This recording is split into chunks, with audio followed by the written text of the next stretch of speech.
आज अक्षय तृतीया.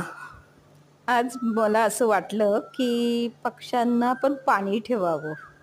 मी ठेवलं आणि अर्धा एक तासाने बघते तर तिथं काय, चिमणा चिमणी साळुंकी पाणी प्यायला आले, दाणे खायला आले.